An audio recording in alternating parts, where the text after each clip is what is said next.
India की number 1 choice Bharat matrimony. Novorossiysk में रूस के 2 S-400 डिफेंस सिस्टम यूक्रेनी हमलों से नष्ट हो गए।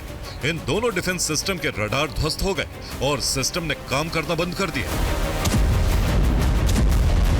यूक्रेन के हमलों का टारगेट रूस के सामरिक और एनर्जी ठिकाने। इसी कड़ी में यूक्रेन ने 16 और 17 नवंबर को काला सागर के एक ऑयल प्लेटफॉर्म पर भी ड्रोन हमले किए और इनके लिए USV का इस्तेमाल किया गया।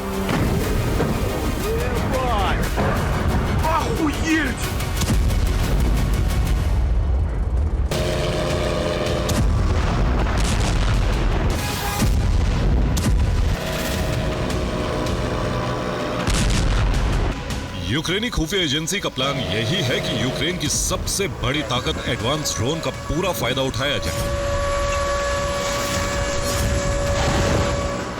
शहरों में सायरन बज रहे हैं। इन ड्रोन का इस्तेमाल रूसी कब्जे वाली जमीन से लेकर रूसी शहरों तक किया जा रहा है।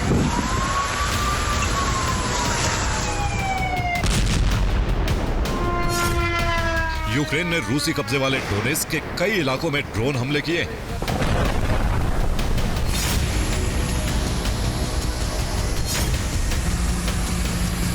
इन हमलों में डोनेट्स्क का एक पावर स्टेशन तबाह हो गया।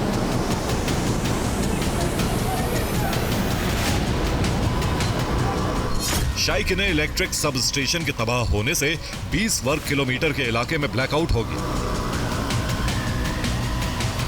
यूक्रेन ने खेरसोन के नोवी कीव का इलाके में ड्रोन हमले किए।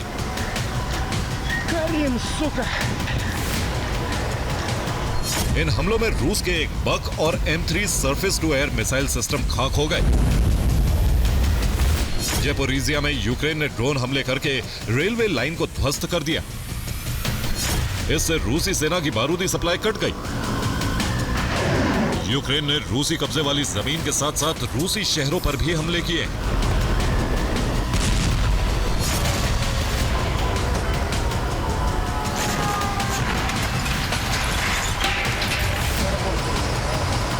क्रास्नोयार्स्क के सास्तोवोबोरोव्स्क में यूक्रेन के हमलों से ब्लैकआउट हो गया।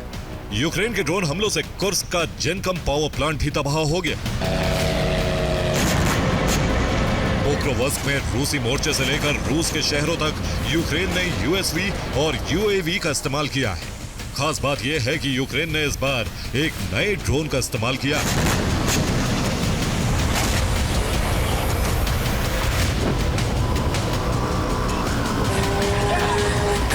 इस ड्रोन का नाम पार्स मिसाइल ड्रोन, जो आम ड्रोन की रफ्तार से ज्यादा तेज और घातक है।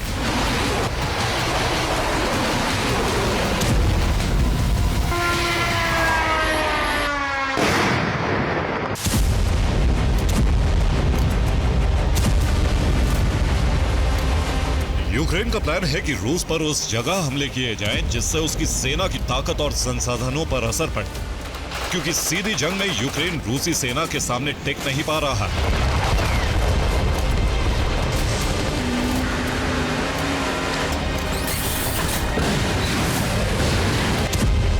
इसीलिए हमले उन संसाधनों पर किए जा रहे हैं जो युद्ध में मददगार हैं।